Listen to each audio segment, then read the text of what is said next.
And now, coming to this theater, one of the most incredible stories of modern time.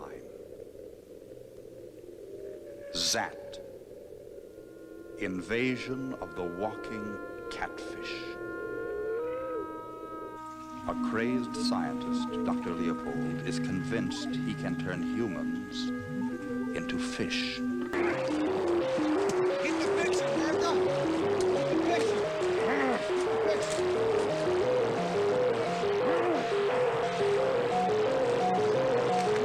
How could it happen? No one knows. But it did. Zaat tells it all.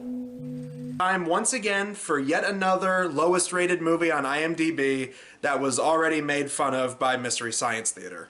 Mad scientist Dr. Kurt Leopold has developed a formula that can transform a human into a giant creature that looks like a catfish. Laughed out of the medical establishment, he seeks revenge by using the serum on himself and killing 2 of his former colleagues.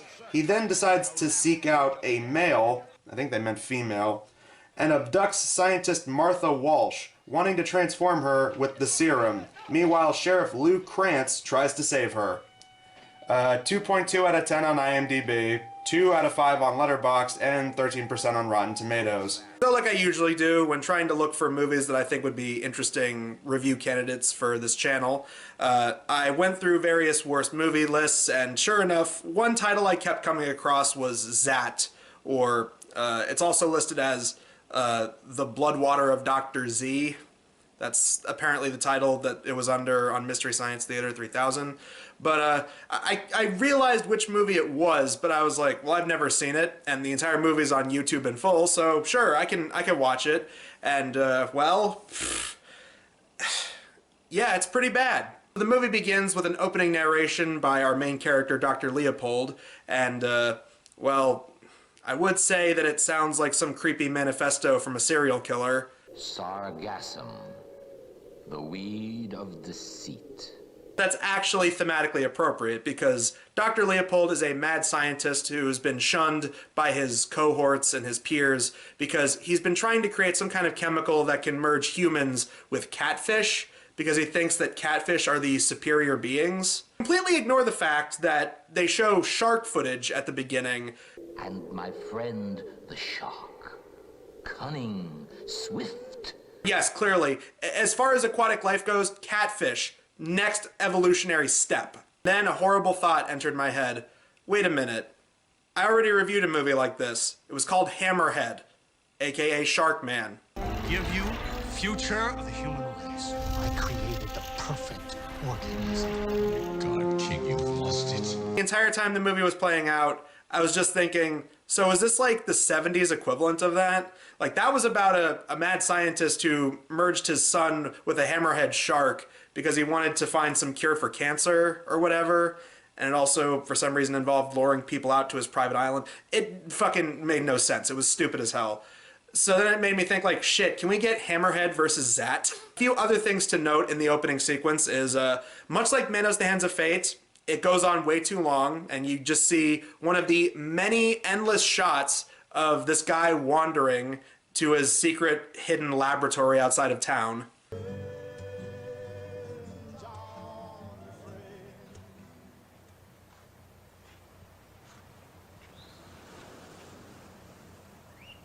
And one interesting thing to note is that this movie was made by a director who specialized in industrial films, which specifically means like how-to films and stuff that often resulted in like stock footage. So if you needed just plain average everyday looking shots of like buildings or how to handle machinery and stuff like that, this is the kind of work that the guy did before he directed this movie. And that makes perfect sense because there's a lot of shots in this movie where it just feels like, look, shot of road and car driving down it.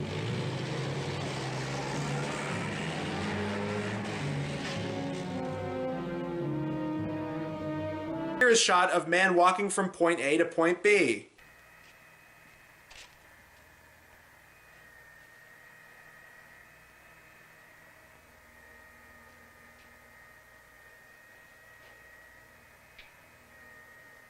Here's one of 18 different shots of someone going up staircase.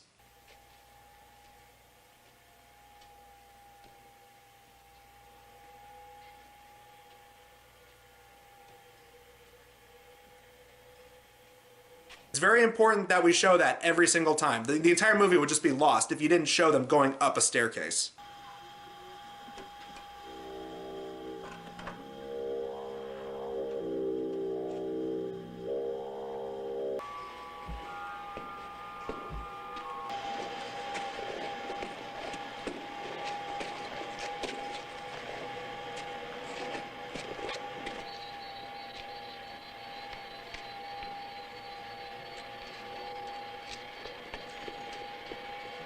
Another thing I love about this opening is that this movie seems to operate on the same level of science fiction that something like Doomsday Machine does, and that their idea of scientific machinery just has a bunch of flashing neon-colored lights and things just buzzing and making noise.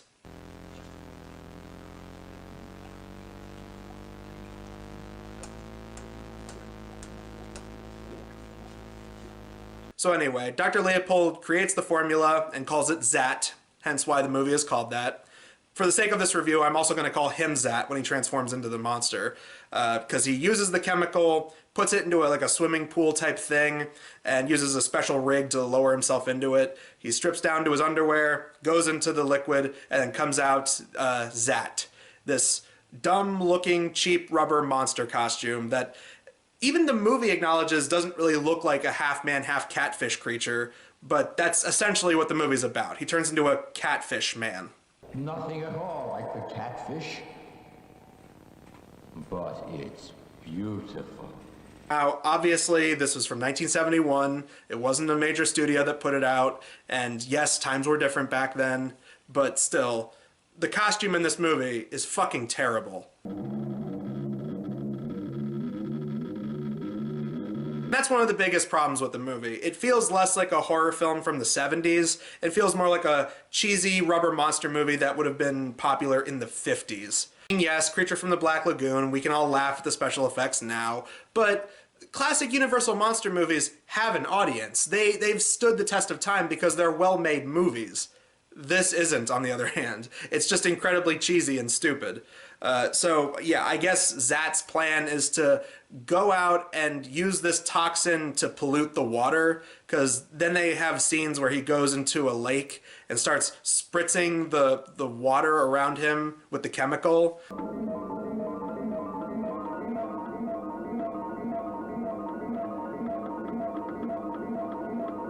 At first glance, it's like, oh, this is going to be a subplot, right? They're going to show, like, catfish creatures slowly coming out of the water at some point. Like, maybe there's going to be, like, a small army of these things attacking this small town. No, there isn't. I mean, there's a few lines of dialogue of people saying, oh, walking catfish, which I was confused by, but then I went on IMDb and found out that originally the plan was they wanted to have a subplot where catfish are growing giant and attacking the town, but according to the producers, the effects were too hokey. Which makes me wonder, how bad were the special effects on catfish growing giant to where that was considered hokey, but the costumed creature in the film, oh yeah, that's perfectly fine. Then Zaat goes around and tries to kill some of the other scientists who have shunned him when he was a human. He attacks some guy and his family at a fishing trip, which I find funny. He gets stopped by a net. Yeah, he's a fully grown monster man. I get that he's part catfish, but he still gets apprehended by a net. And then next thing you know, he takes this family out.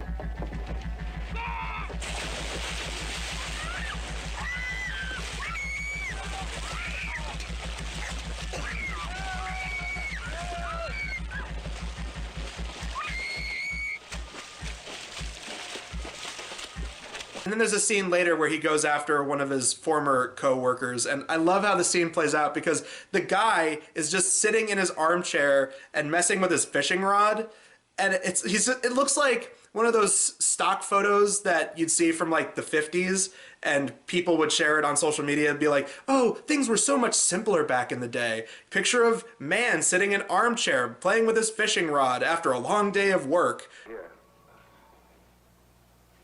Seems clear enough.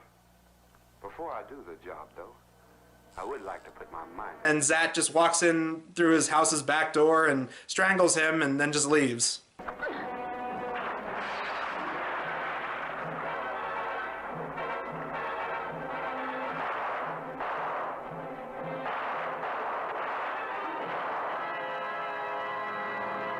Of course, being a small town in a horror movie, there's a very ineffectual sheriff who starts looking into things and doesn't seem to know what's going on. But here's the worst thing about that character. There's actually a point later on when other characters go to him and say that they might have a lead as to who is doing all these murders in this town.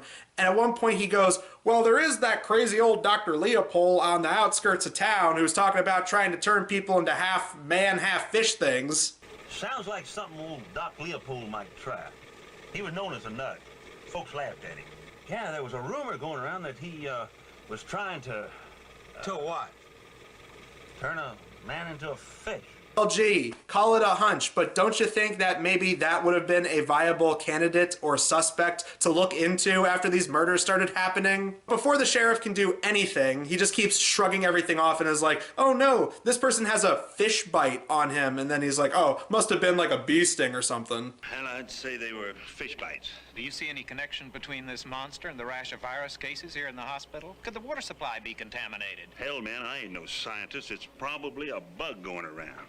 The city council calls in some paranormal investigators to show up, and it's a duo who roll around in not a flower power van. It should have been, but they're rolling around in some crappy RV, and the name of their organization is InPit. It's an abbreviation for something, but I'm like, the fuck kind of name is that for a company? InPit? The way these people look, they look like the most stereotypical 70s people you'll ever see. The guy looks like Ron Burgundy without his mustache, and the lady looks like she's trying to be Kmart Farrah Fawcett.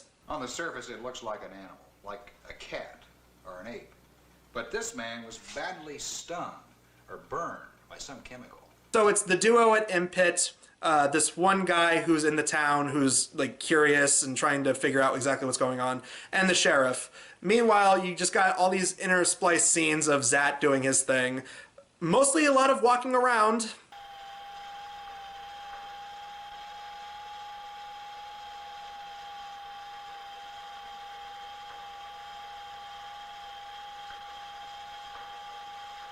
This is where the comparison to Manos comes in. There's lots of scene of people just killing time. You think that a movie with an admittedly cheesy premise like a man who turns himself into a catfish monster would be enough to carry an entire 90-minute movie, but apparently not. There is a really good scene where they almost catch Zaat in the middle of the night as he's roaming around the woods. And I don't know what it is, but it almost felt like a Don Dohler movie at that point. I was like, oh shit, it's kind of like the poor man's version of Galaxy Invader.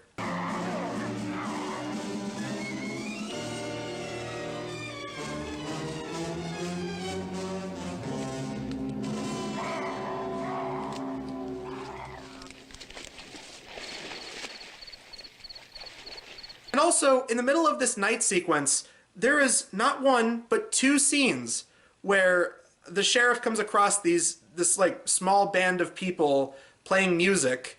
Like they're all gathered around in a drum circle and there's a guy strumming a guitar. All my life,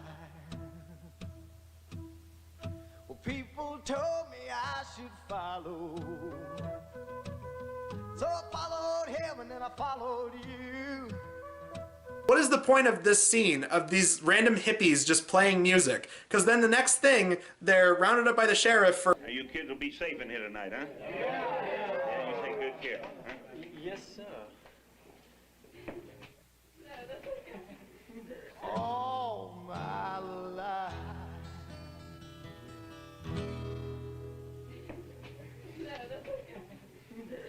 But easily the best part of this whole nighttime sequence, there's a part where Zaat starts monologuing to himself about like, oh no, I feel in pain. So then he goes to, I guess it's supposed to be a pharmacy.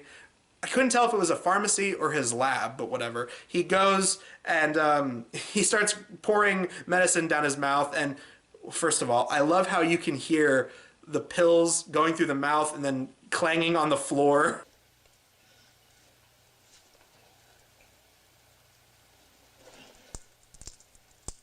Secondly, the best part of the scene is he just starts raging for no reason. He just starts smashing everything in sight.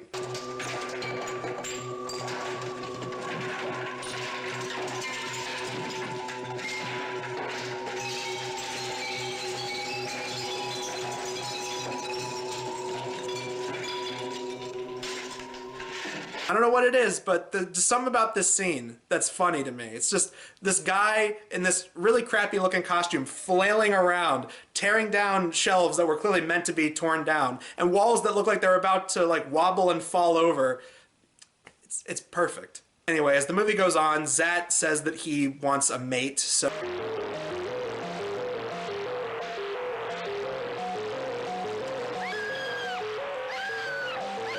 And he takes her back to his laboratory and dips her in the chemicals, but she dies. She doesn't transform into another Zaat. I can only assume that that doesn't happen with anyone else because they had one costume made.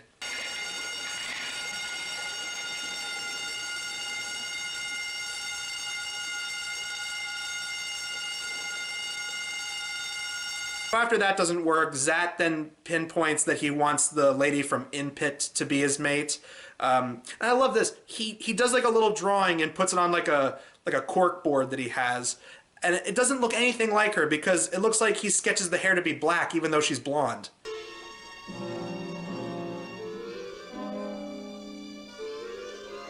This is when our ragtag team of heroes are figuring out what's going on. The people with Impit and the one guy in the town, because they had the encounter with it, they have pictures, and then this is when they go to talk to the sheriff, and then Impit lady is off getting a shower, and then Zaat shows up, and Zaat kidnaps her, and then this is the scene where they go to the sheriff. And there's a scene where they're driving, like trying to get to the guy's laboratory outside of town, and they're clearly driving very slowly.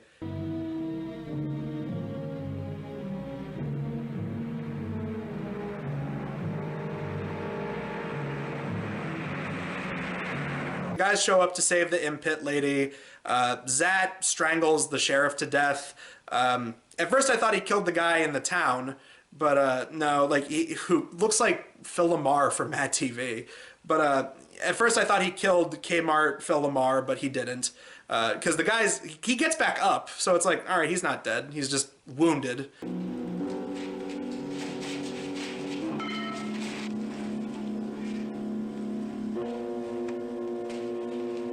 The funniest thing about this movie, it ends with him basically winning, because he then gets a suitcase, which I guess is filled up with the chemicals that he needs to, you know, create his army of Zaats or whatever. But he takes all of it with him and then walks into the ocean, and the Impit lady follows him. So even though she didn't transform into a Zaat herself, I guess she's like mind controlled by him.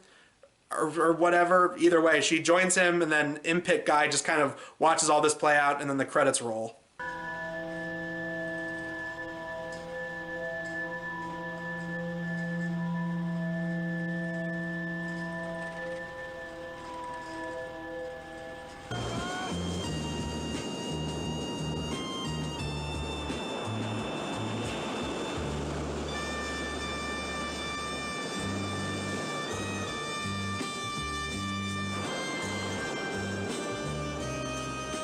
Perfect way to end this dumbass movie. It's implied that the bad guy basically got everything he wanted. Overall, Zaat, it's not a very good movie. I think that should go without saying. It's very easy to see why a movie like this would end up on a top 100 worst movies list. It's very poorly made. The acting is like TV soap opera level at best. And the concept is just so dumb and so silly. Even for the 70s, this is something that feels more like it should be a 50s horror movie, not a 70s horror movie. At the same time though, I would prefer to watch So Bad They're Good movies like this, because at least they're made in earnest, versus something like Shark Exorcist, which is bad, and you can tell that maybe on some level they meant for it to be bad. Okay, maybe not Shark Exorcist, because more than likely, that movie was made to be fetish fuel for the director. You get what I'm saying. You look at movies like these crappy straight-to-video shark movies like Jurassic Shark or Land Sharks and stuff like that. Those are terrible. But you could tell that they were making it to be intentionally terrible. They're very like tongue-in-cheek, wink, wink, nudge, nudge. kind of factor to them. Even stuff like, you know, The Mean One and Blood and Honey and the Banana Splits movie, they're clearly not taking themselves all that seriously. That's what's funny bad about movies like Zaat. They were clearly intended to be serious, and that's what makes it so dumb and so silly that it actually kind of bounces back to being entertaining. The biggest detriment here is herpaderp. The movie is too boring. I mean, it really does border on Manos and Doomsday Machine, but it's never as boring as something like Screaming Skull. I still think, out of all these old vintage horror movies that we've done for Blockbuster Show, that's still probably the most boring. And while there's lots of boring stuff in this, figuring out that the movie was made by an industrial film director, that definitely explained a lot. Definitely explains why a lot of the cinematography in the movie is very static and very flat and boring most of the time. I mean, one of the few times they do a zoom out shot, it's when it's just people sitting down chatting in the middle of a room during the day. It's like, it's not very interesting. A lot of the cinematography is very static and clinical. The lab closed down after the war. I used to go out there and check it from time to time. But then an old doctor named Leopold, he used to work out there. He bought it from the government. If you're making a monster movie, you want it to be a little more exciting. You want it to be a little bit more engaging, but, you know, unfortunately, that's not really what these guys were known for. So while it's nowhere in the upper echelon of so bad it's good movies like The Room or Birdemic or even Amazing Bulk, this movie is at least earnest enough for me to be like, yeah, it's definitely a so bad it's good movie. Not one of the better ones, but it's certainly better than the ones that are trying way too hard to be so bad they're funny. It's gonna be more interesting than what we're talking about next time for Blockbuster Show. We're gonna be talking about a dumb early 2000s action movie that was also the final acting vehicle for Steven Seagal. Very first Steven Seagal movie we're reviewing on the Blockbuster Show, and hopefully the last, because it seems like everyone and their mother has done videos talking about Steven Seagal and his terrible fucking movies. But we'll get to that when we get to it. Until then, guys, I'm Am Sykes of the Blockbuster Show, and we will see you guys in the next video. Typical male sitting in his chair playing with his rod.